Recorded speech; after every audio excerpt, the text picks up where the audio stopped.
Boa noite, meus amigos. Começamos mais uma vez invocando a Santíssima Virgem Maria e o Santo Padre Pio de Petreucina para que roguem a Deus que nenhuma injustiça se cometa nesse programa. Este é mais um episódio do AI Outspeak, onde damos vida por meio de inteligência artificial a textos antigos de Olavo de Carvalho. Hoje apresento o artigo Fora de Páreo, publicado no Diário do Comércio em 20 de junho de 2011.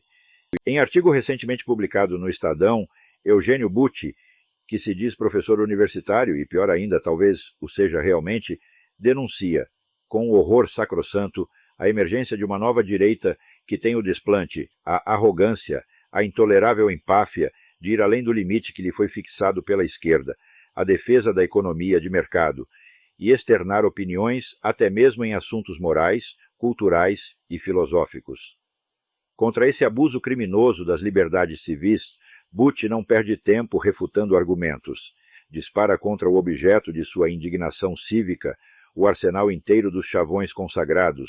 intolerância, xenofobia, anacronismo, sanha persecutória,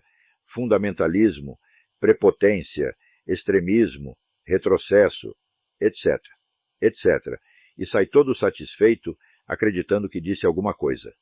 Incapaz de fornecer um só exemplo concreto de ação ou opinião que mereça esses rótulos, ele apela à clássica inversão revolucionária de ataque e defesa, qualificando de perseguição aos homossexuais no Congresso o esforço que católicos e evangélicos têm feito para defender-se de uma lei inventada com o propósito explícito de levá-los todos à cadeia por crime de homofobia.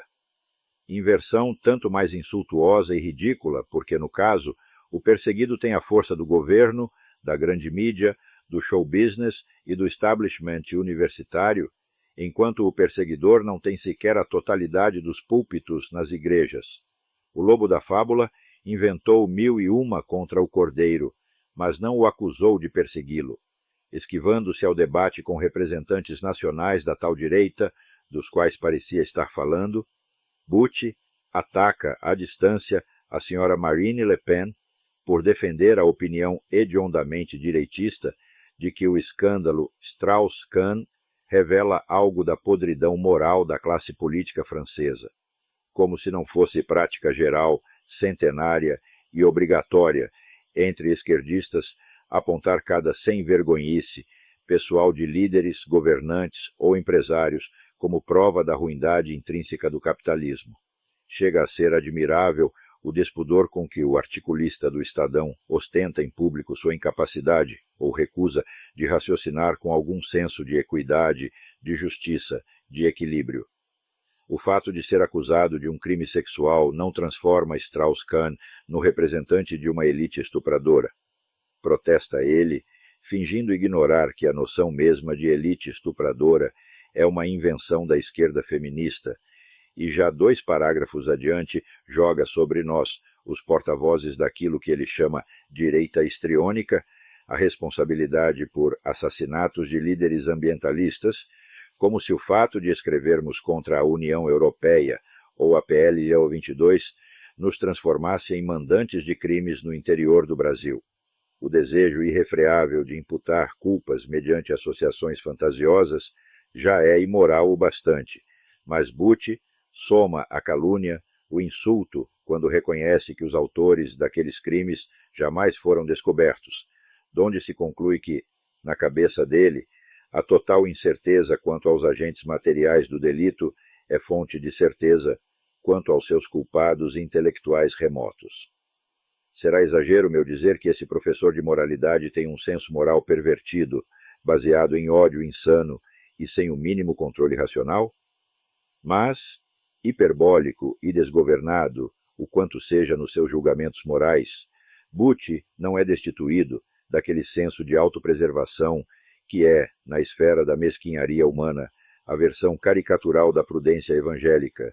Ao fulminar a direita no tom de um Júpiter tonitruante, ele não ousa citar por nome um só teórico ou polemista da execrada corrente.